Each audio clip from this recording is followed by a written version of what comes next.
Welcome to the Financial Quarterback with your host, Jim Lineweaver. Hi, I'm Jim Lineweaver, your financial quarterback since 1993. In the last year, low interest rates have become the norm as the Fed has used them to combat the economic impact of the coronavirus. This can make it challenging for investments like CDs, your savings accounts, even higher yielding accounts to make enough to outpace inflation. That means that your money is essentially becoming less valuable over time, which gives you less buying power. So today I'm going to talk to you about some strategies that you can use in this low interest rate environment to try and increase your yields and your overall returns. I want to start by talking about bonds since they're really the catalyst behind generating income in most portfolios.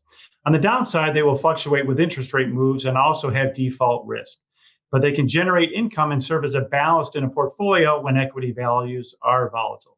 Some people and advisors that aren't familiar with the individual bond market might choose bond mutual funds to diversify a portfolio.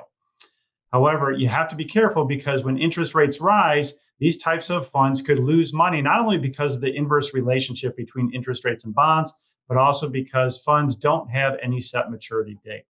One of the things that you can do to alleviate this is to create a bond ladder. So you're investing in bonds that mature at different times or even over certain periods of time. So for example, you can buy individual bonds or even bond laddered ETFs that will mature in 2022, 23, 24, even 25.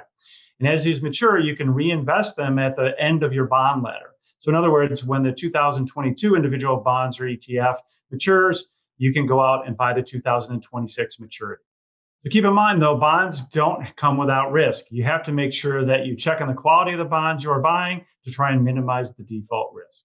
If you're worried about inflation, which could easily be here by the end of the year, you can look at Treasury inflation protected securities, often known as TIPS.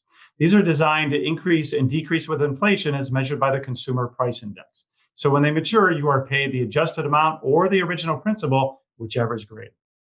We've talked quite a bit about bonds and other income producing tools, but you can also purchase individual stocks that pay dividends to help generate some income as well.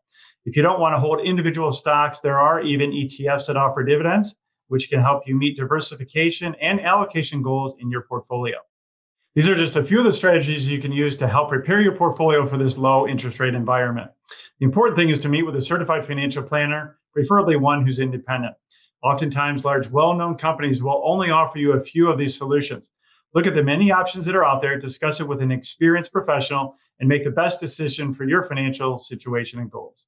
If you have any questions about your portfolio and how to position it during these low interest rates, we're here to help. Please give us a call. Stay tuned for the Chris Wallace Show coming up next.